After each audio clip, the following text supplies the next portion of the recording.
Bismillahirrahmanirrahim. Assalamualaikum warahmatullahi wabarakatuh. Halo anak-anak, apa kabarnya? Semoga kalian selalu semangat dan juga sehat selalu ya. Kembali lagi bersama Ibu untuk belajar kimia. Pada kesempatan kali ini kita akan mempelajari tentang perkembangan teori model atom ya. Kalau kemarin kita sudah belajar apa itu hakikat ilmu kimia, kita sudah belajar juga tentang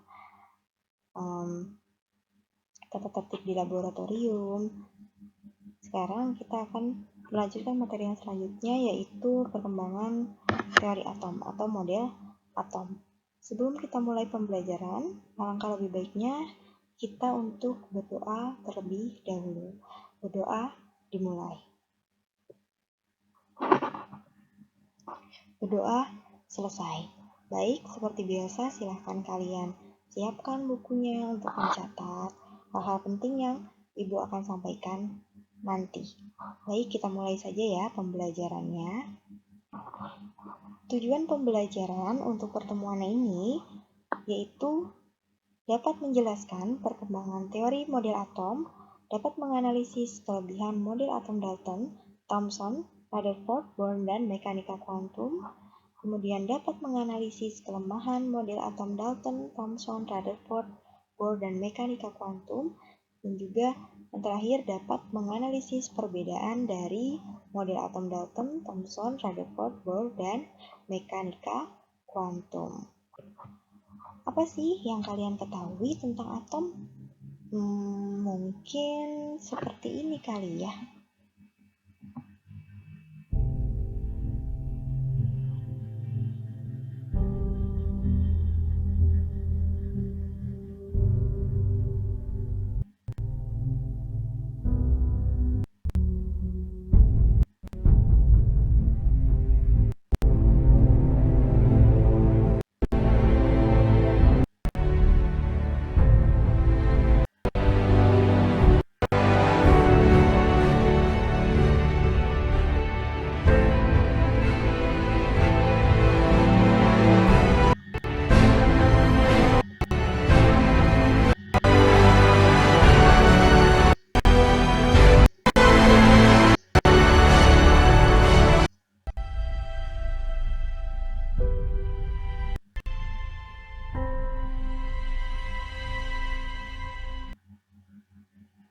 Mungkin yang kalian pikirkan atom itu adalah bom atom.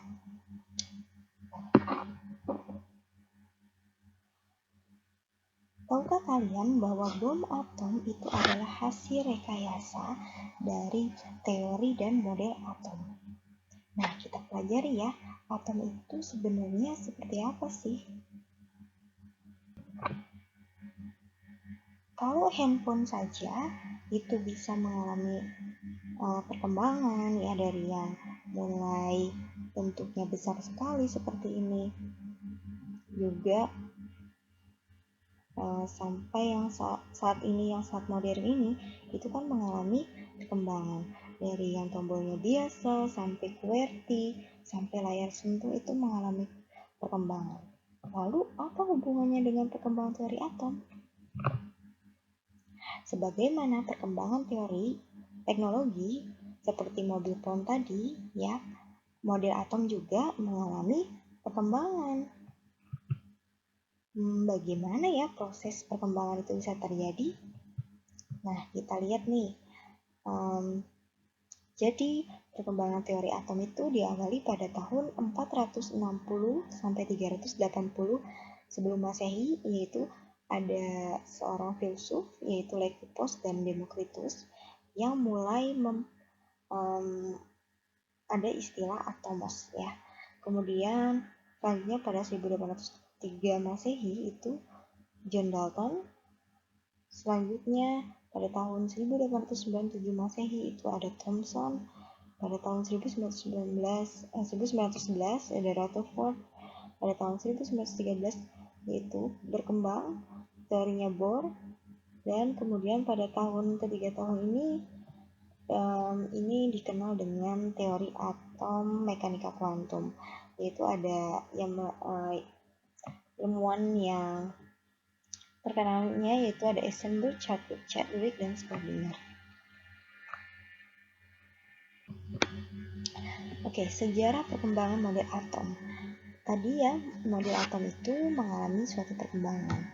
Diawali oleh seorang filsuf asal Yunani yaitu bernama Democritus dan Leibniz. Democritus berpendapat bahwa materi itu sifatnya diskontinu. Ya, kalian tahu ya, materi itu segala sesuatu yang memiliki massa dan menempati ruang. Katanya materi itu bersifat diskontinu. Apa sih diskontinu itu? Diskontinu itu artinya bila suatu materi dibelah, bayangkan ya, suatu materi dibelah terus-menerus, suatu ketika akan diperoleh suatu yaitu partikel fundamental atau dasar. Jadi kalau kita bayangkan misalnya kalian membelah apel, ya, belah jadi dua, kemudian belahan lainnya dibelah lagi menjadi dua, dibelah lagi menjadi dua, dibelah lagi menjadi dua, dibelah lagi menjadi dua, sampai akhirnya kalian menemukan suatu dasar yang tidak dapat dibagi-bagi lagi. Nah, hal tersebut itu dianggap oleh Democritus dengan sebutan atomos. Ya, kalau dari bahasa Yunani itu dia atomos. A berarti tidak, atomos itu terbagi-bagi lagi. Jadi Democritus beranggapan bahwa atom itu adalah sesuatu yang ketika terus dibelah itu akan menemukan suatu partikel fundamental yang tidak dapat dibagi-bagi lagi. Jadi dulu sejarahnya itu, jadi Democritus itu sedang di pantai, dia mengamati suatu pasir yang partikelnya itu kecil sekali kan kalau pasir itu kita lihat. Nah, Democritus berpikir, apa mungkin ya di dunia ini ada partikel yang lebih kecil lagi yang tidak dapat dibagi-bagi lagi, gitu ya. Jadi Democritus itu dia hanya beranggapan saja tanpa didasari oleh suatu percobaan ataupun jadi dia hanya berpendapat seperti itu tanpa didukung oleh percobaan. Jadi orang dulu itu ya mempercayai tapi juga dipatahkan pendapat si Democritus itu karena dia tidak didasari oleh percobaan. Dan akhirnya setelah waktu berjalan, akhirnya ada ilmuwan lain yang memperbaiki teorinya si atom Democritus atau hasil berpikirnya si Democritus ini. Baik, nanti kita bahas ya selanjutnya. Ilmuwan yang mengemukakan model atom. Baik, tadi kan awalnya Democritus yang memperkenalkan atomos itu ya pada tahun sebelum Masehi. Nah, akhirnya setelah beberapa puluh tahun kemudian hal tersebut diangkat lagi oleh seorang ilmuwan bernama Dalton atau John Dalton. John Dalton beranggapan atau memodelkan model atomnya itu seperti ini, bulat seperti bola pejal. Tahu ya, bola pejal itu seperti bola yang dalamnya itu padat. Kalau dimodelkan itu seperti bola pejal atau seperti bola bekel itu, kalian tahu kan kalau kalian belah itu dia padat ya. Jadi si model atom Dalton itu mengungkapkan bahwa atom itu katanya seperti bola pejal itu oleh John Dalton. Jadi menurut John Dalton, atom itu merupakan zat yang tidak dapat dibagi-bagi lagi.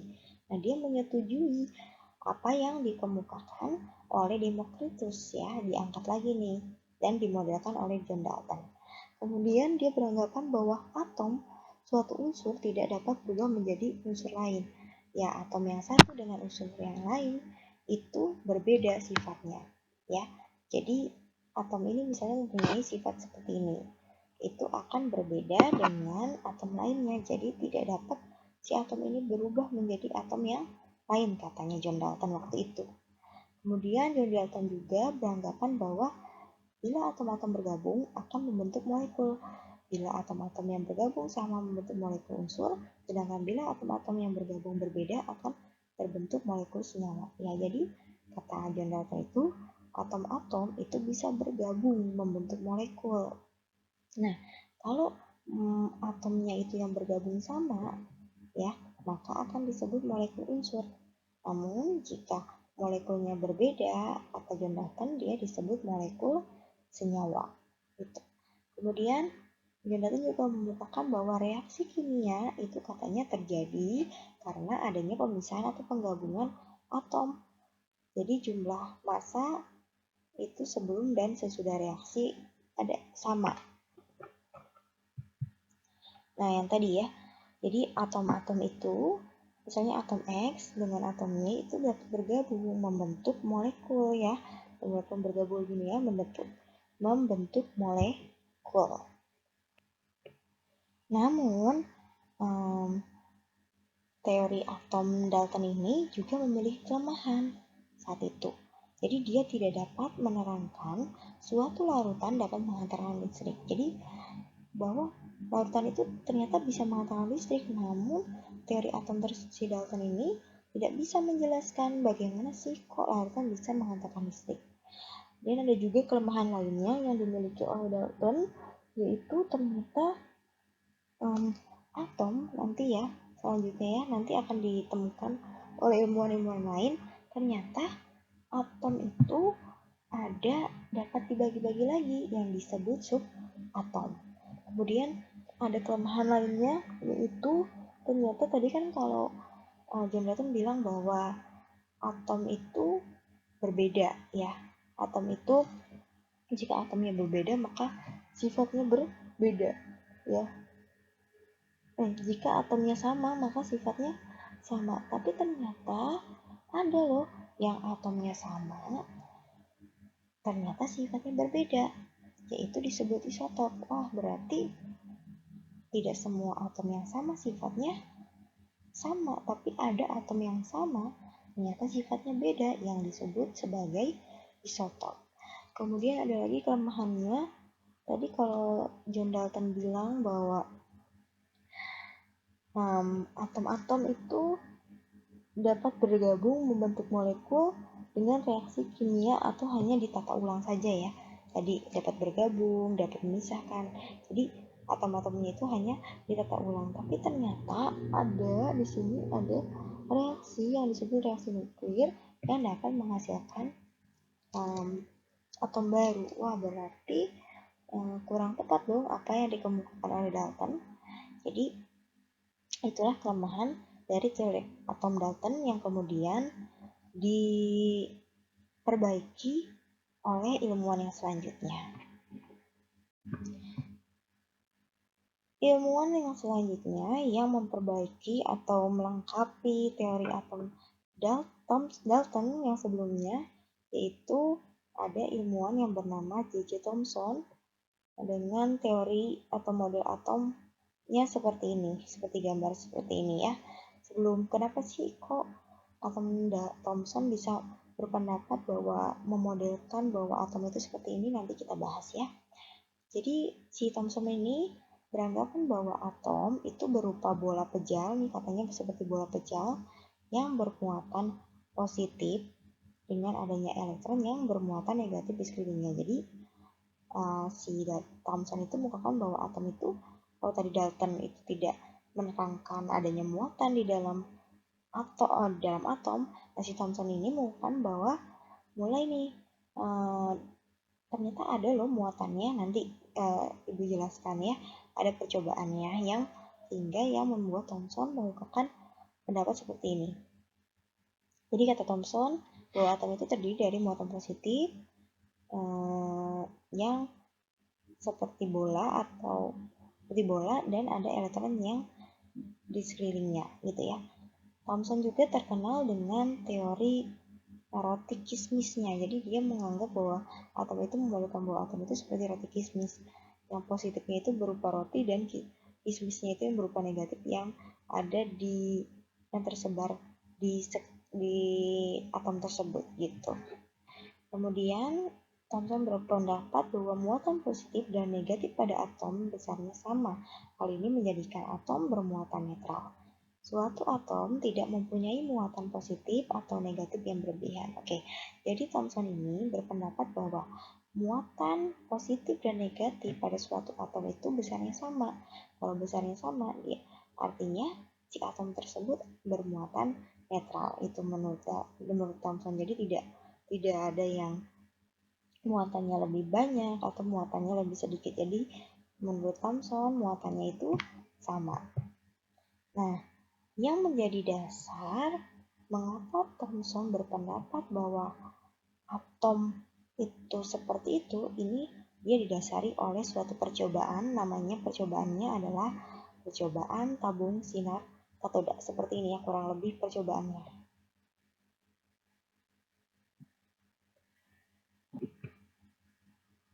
Of the force on a moving electron.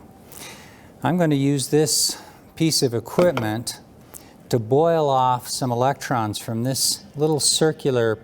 Oke, jadi percobaannya itu di sini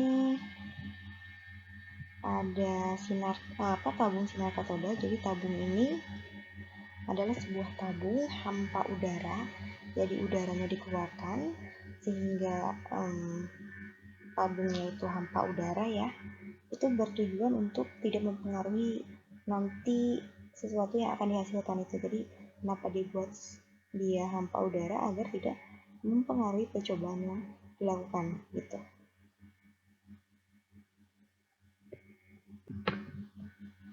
Kita lanjut Plate. You may be able to see it. The electron split, and the electrons they have a velocity in this screen, and that's when I'm going to use this downward. So first,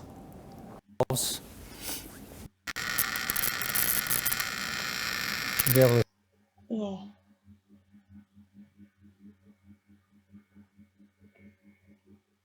Ya, jadi percobaannya itu, jadi tadi sinar katodanya di sini.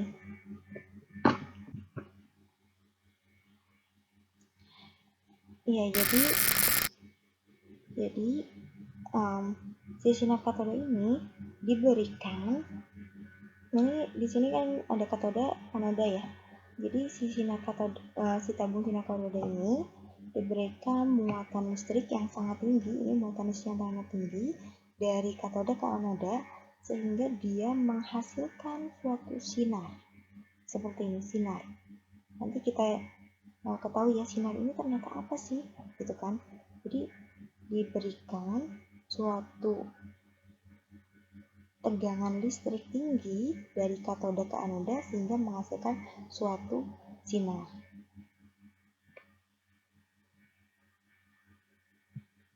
Kita lanjut videonya. Stream of electrons. And then I'm going to add a magnetic field in this direction to cause them to. Nah, kalau kita lihat di sini, ketika sudah dihasilkan sinar ini, kemudian dia memberikan suatu medan magnet di sini. Ini medan magnet positif. Ketika dia didekatkan dengan si sinar ini didekatkan dengan medan magnet positif, ternyata dia mendekati. Sebentar ya, nanti ibu jelaskan di akhir. Kita tonton dulu videonya.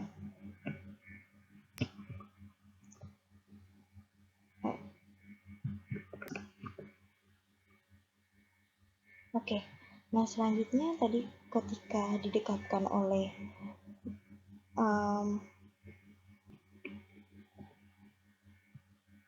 kalau tadi ketika didekatkan oleh medan magnet yang bermuatan positif, ternyata sinar tersebut mendekati. Nah, selanjutnya ketika didekatkan oleh medan we can work negatif, the direction of the magnetic field. Medan negatif, dia ketika didekatkan oleh medan negatif nih, medan magnet negatif, ternyata dia menjauhi. Wah, dari sinilah dasar bahwa si Thomson itu mengungkapkan model atomnya. Jadi Thomson beranggapan bahwa atom itu ada muatannya. Jadi kalau Dalton tadi bilang bahwa atom itu tidak punya muatan gitu ya. Nah, di rumusan ini dari percobaannya tersebut dia mengungkapkan pendapat bahwa atom itu punya muatan. Jadi sinar yang dihasilkan dari sini nih, tadi tegangan listrik yang diarahkan ke katoda ke anoda, dia menghasilkan suatu sinar yang disebut sinar katoda. Nah, sinar katoda ini adalah elektron. Ternyata sinar katoda ini adalah elektron yang bermuatan negatif. Makanya ketika kalian harus tahu ya, kalau positif dengan positif itu akan tolak menolak. Kalau negatif dengan negatif juga tolak menolak. Jadi kalau sejenis dia akan tolak menolak gitu ya pokoknya ya. Tapi kalau beda jenis dia akan tarik menarik kayak gitu. Kalau kita ibaratin kalau misalnya cewek sama cewek itu kan pasti tolak menolak dong, nggak suka ya. Jadi kalau cewek sama cowok pasti kan ada daya tarik gitu kan. Nah seperti itu juga atom tuh. Jadi kalau dia beda muatan dia akan tarik menarik, tapi kalau dia sama muatannya dia akan tolak menolak. Nah tadi kita ingat bahwa si sinar katoda ini adalah sinar yang menghasilkan elektron. Elektron itu muatannya negatif tuh ya. Ini elektron itu muatannya negatif. Ketika diarahkan oleh medan negatif juga, maka apa tadi? Kalau sama berarti akan tolak menolak. Makanya sinarnya tersebut itu dibelokkan ke sini, ke bawah menjauhi si medan listrik yang negatif. Tapi kalau yang tadi diarahkan ke medan listrik yang positif, maka dia akan ke sini tadi kan sinarnya gitu. Jadi itu yang mendasari bahwa Thomson mengatakan bahwa pendapat bahwa model atom itu seperti memiliki muatan negatif yang tersebar di sekeliling atom yang bermuatan positif gitu ya. Untuk lebih jelasnya mungkin ini ya, jadi bisa dimodelkan seperti ini. Jadi tadi diarahkan oleh sumber arus listrik kepada katoda, dia ke anoda menghasilkan suatu sinar. Ketika didekatkan oleh medan magnet positif, dia akan menekan sinarnya. Tapi kalau negatif, dia akan menjauhi, lihat ya, seperti itu. Jadi kalau dimodelkan bisa seperti ini. Nah, si Thomson juga memiliki suatu kelebihan. Dia dapat membuktikan adanya partikel lain yang bermuatan negatif dalam atom. Berarti atom itu bukan merupakan bagian terkecil, ya. Tidak seperti yang dikemukakan oleh Dalton tadi bahwa atom itu katanya merupakan bagian terkecil. Ternyata ada bagian terkecil lagi, yaitu tadi subatom. Salah satunya adalah elektron yang bermuatan negatif dan proton yang bermuatan positif. Nah, Thomson juga memiliki kelemahan. Dia tidak bisa menjelaskan susunan muatan positif dan negatif dalam suatu atom atau bola tersebut. Yang selanjutnya, teori atom selanjutnya yang memperbaiki atau melengkapi teori-teori yang sebelumnya, yaitu ada model atom Rutherford ya. Jadi Rutherford itu mengatakan bahwa atom itu memiliki inti. Nah, jadi intinya si Rutherford itu kalau Thomson beranggapan tadi bahwa atom itu memiliki suatu muatan. Kalau Dalton kan atom seperti bola pejal, udah titik gitu ya. Terus Thomson mengatakan bahwa ternyata atom itu tidak punya muatan loh, bukan partikel yang paling kecil yang seperti yang disebutkan oleh Thomson. Nah, tapi si Thomson itu tadi memiliki suatu kelemahan bahwa dia tidak bisa menjelaskan susunan elektron ataupun proton itu letaknya di mana. Jadi dia hanya menyebutkan bahwa atom memiliki muatan positif dan negatif, hanya sampai situ saja. Nah, maka selanjutnya diperbaiki oleh Rutherford bahwa menurut Rutherford bahwa atom itu katanya memiliki inti yang merupakan pusat massa yang kemudian dinamakan nukleus dengan dikelilingi awan elektron yang bermuatan negatif. Nah, mulailah si Rutherford ini mengungkapkan bahwa dikemukakan bahwa atom itu nih seperti ini, bisa digambarkan bahwa atom itu memiliki inti atom dan juga ada elektron yang mengelilingi inti atom, bisa digambarkan seperti ini. Nah, inti atom ini disebut nukleus. Kita lihat ya, yang mendasari mengapa Rutherford itu bisa berpendapat seperti itu berdasarkan suatu percobaan. Percobaannya seperti ini. Nama percobaannya adalah percobaan sinar alfa. tanda ton ya. Sorry. Kita tonton videonya dulu. Baik, kita tonton videonya. Electrons embedded inside it. He carried out the experiment. The atom was thought to have alpha particles in the brass. There is a small opening producing a beam of alpha particles. Seperti ini. Jadi ini nanti Ibu jelaskan di slide selanjutnya ya. Jadi pokoknya ini nanti ada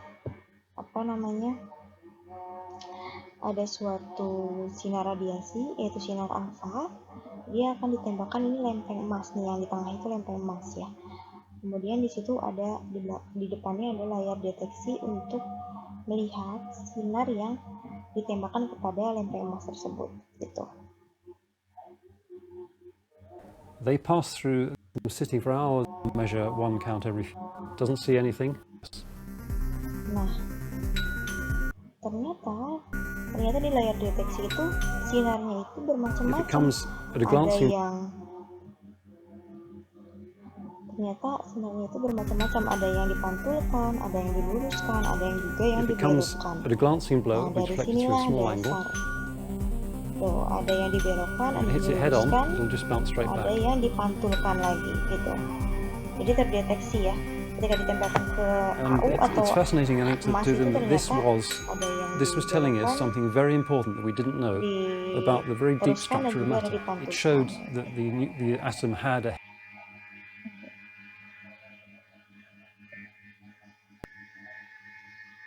Nah, itulah yang menjadi dasar apa yang dikemukakan oleh si Rutherford tersebut ya.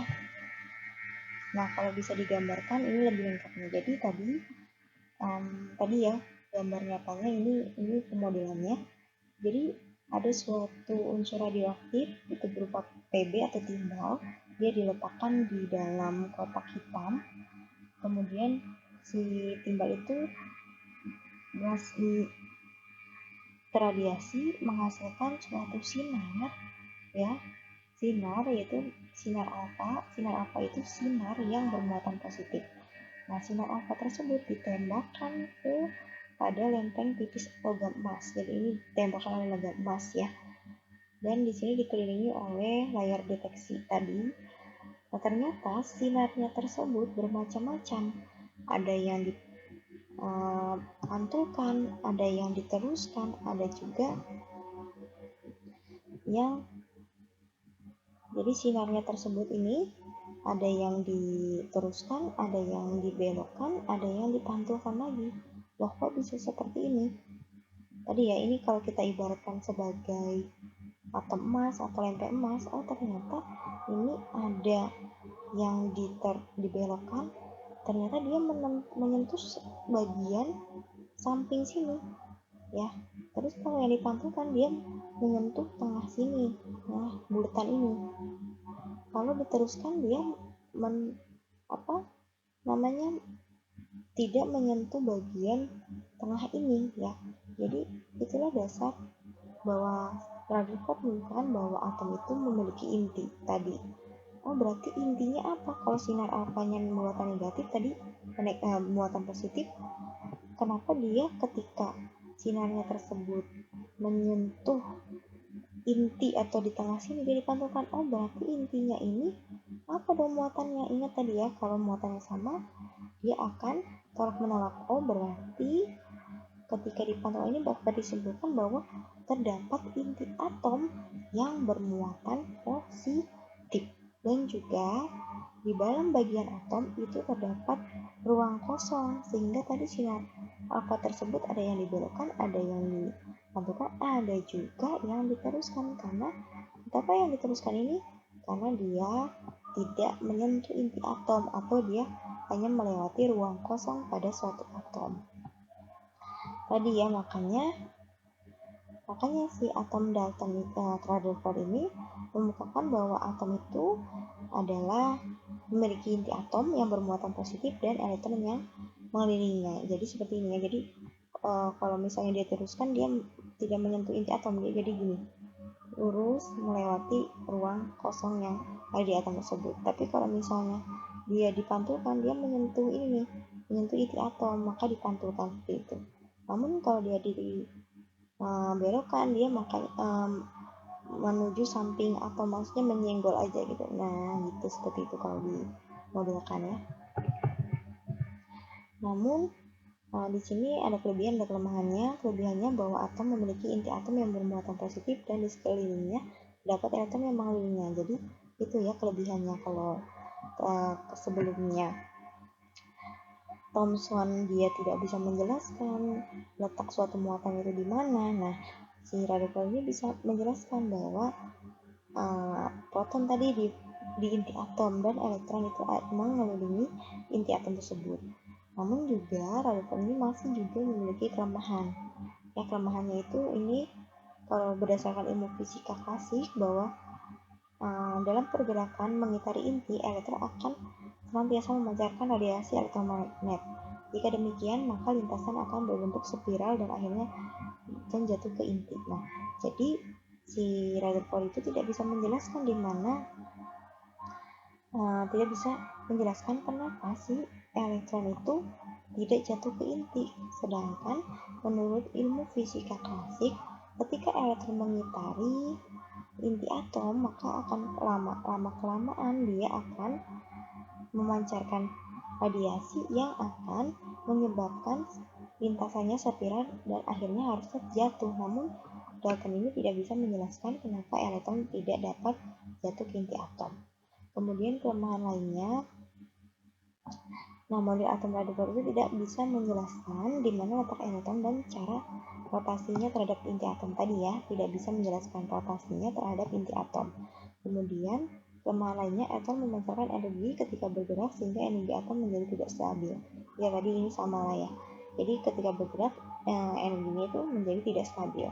Kemudian juga Rutherford tidak dapat menjelaskan spektrum garis pada atom hidrogen. Nah tadi nanti jadi dia tidak bisa menjelaskan bahwa spektrum garis pada atom hidrogen. Jadi atom hidrogen itu punya spektrum, masih Rutherford ini tidak bisa menjelaskan seperti itu kelemahannya.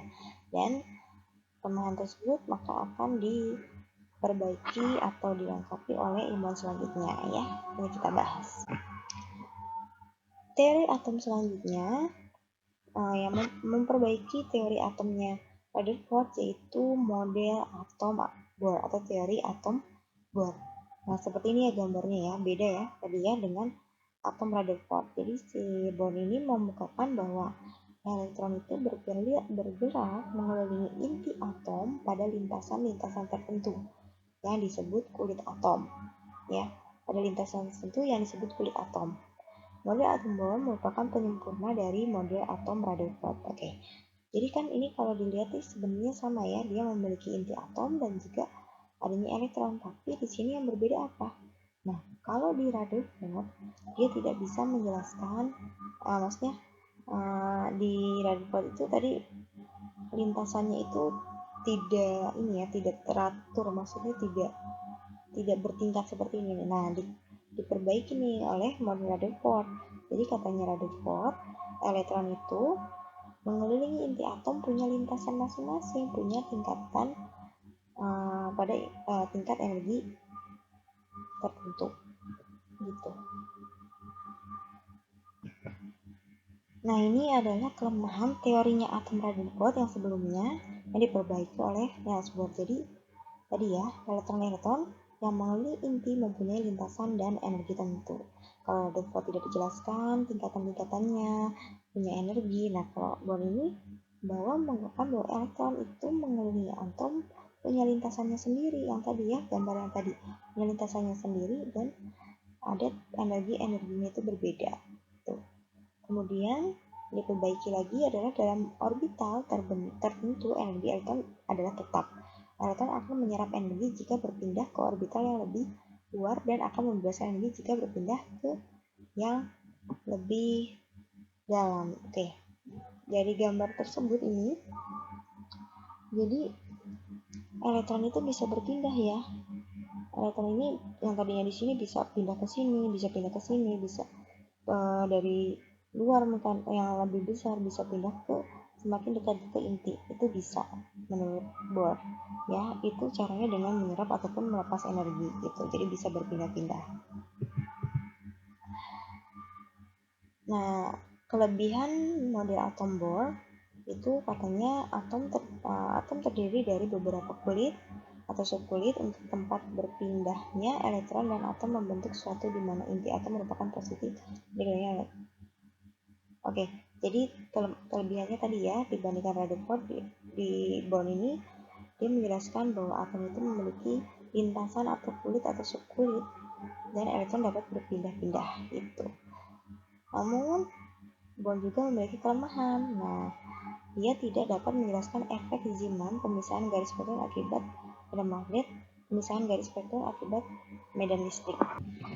Dan kelemahan selanjutnya itu model atom Bohr itu tidak dapat menerangkan kejadian-kejadian dalam ikatan kimia dengan baik dan pengaruh medan magnet terhadap atom-atom dan spektrum atom yang berelektron lebih banyak. Nah, itu ya kelemahannya dari teori atom Bohr. Dari teori sebelum-sebelumnya, atom Dalton, Thomson, Rutherford, Bohr ya.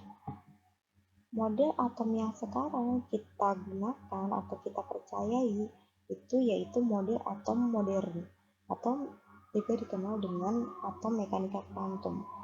Nah, ini ada 3 ilmuwan yang terkenal yang membahas ini, yaitu ada Louis de Broglie, Werner Heisenberg, dan Erwin Schrödinger.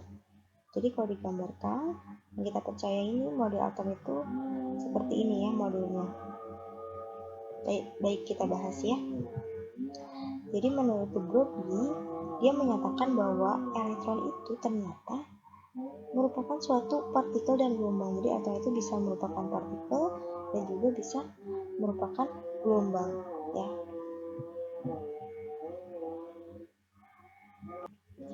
Jadi kalau misalnya dia berupa partikel, dia geraknya lurus, dan kalau seperti gelombang, elektron itu bisa bergerak seperti gelombang ya. Kebayangkan kalau gelombang. Jadi elektron itu merupakan partikel dan juga gelombang. Maka muncullah teori atom mekanika gelombang seperti ini ya. Itu yang dikemukakan oleh de Broglie. Nah, Heisenberg juga memiliki prinsip, yaitu prinsip ketidakpastian. Jadi sebuah foton atau cahaya menumbuk elektron dan dipantulkan dalam tumbukan foton mengalihkan momentum kepada elektron. Foton yang dipantulkan dapat dilihat dalam mikroskop, tapi elektron tetap bergerak keluar dari fokus. Kedudukan elektron tak dapat ditentukan. Oke. Intinya dari prinsip ketidakpastian ini, jadi elektron itu karena dia memiliki sifat seperti gelombang yang terus bergerak gitu ya, bergeraknya tidak beraturan.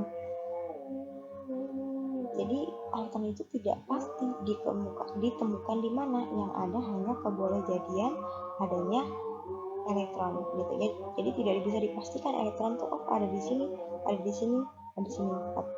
Tidak bisa dipastikan, yang ada hanya kebolehjadian. Karena tadi kita tidak bisa melihat elektron ya. Dia bisa berada di sini, bisa berada di sini, jadi tidak pasti gitu. Nah, diperolehlah suatu kesimpulan model atom modern itu bahwa elektron mengitari inti atom dan berada pada orbital-orbital tertentu yang membentuk kulit atom. Ya tadi, elektron itu mengitari inti atom sama ya, dan berada pada orbital tertentu yang membentuk kulit atom. Kemudian, orbital merupakan ruang yang berada di sekitar inti tempat elektron dapat ditemukan. Ya, jadi orbital itu adalah tempat kebolehjadian ditemukannya elektron. Nanti kita bahas lebih lanjut di materi selanjutnya ya. Selanjutnya ya, model atom modern itu yaitu sebuah kedudukan elektron pada orbital-orbitalnya dinyatakan dengan bilangan kuantum. Oke. Nah, nanti untuk bilangan kuantum ini nanti kita bahas lebih lanjut di materi yang selanjutnya gitu ya. Itu model atom modern. Baik, jika ada yang ingin ditanyakan, silakan kalian bisa bertanya di kolom komentar, ataupun kalian bisa komen di Google Classroom, ataupun bisa chat ke ibu jika ingin ada yang ditanyakan. Mungkin Cukup sekian yang bisa Ibu sampaikan, kurang lebihnya Ibu mohon maaf. Kalian Ibu akan memberi tugas untuk kalian ada di Google Classroom, jadi Ibu akan menjelaskan ya di sini ya. Kalau tadi kan kita sudah belajar tentang model atom Dalton, Thomson, Rutherford, Bohr, dan model atom modern. Nah, tugas kalian untuk minggu depan yaitu membuat model atom dengan barang bekas. Kalian tadi kan sudah lihat gambar-gambarnya ya. Oh, atom Dalton seperti ini gambarnya. Oh, atom Thomson seperti ini gambarnya. Rutherford seperti ini gambarnya. Bohr seperti ini gambarnya. Nah, kalian buat pemodelan ya. Jadi pemodelan gitu ya, alat peraga atau pemodelan atom menggunakan barang bekas yang ada di sekitar kalian. Misalnya kalian punya barang bekas apa nih, misalnya bola, terus kalian bentuk seperti apa yang dikemukakan oleh teori-teori yang tadi sudah Ibu jelaskan gitu ya. Jika ada yang ditanyakan nanti bisa di Google Classroom atau di chat jika kurang jelas. Jadi intinya kalian tugas kalian adalah membuat pemodelan atom dengan barang bekas ya. Usahakan barang yang digunakan itu adalah barang bekas. Baik, cukup sekian yang bisa Ibu sampaikan. Mari kita ucapkan hamdalah bersama-sama. Alhamdulillahirrabbilalamin. Wabillahi taufiq wal hidayah. Wassalamualaikum warahmatullahi wabarakatuh.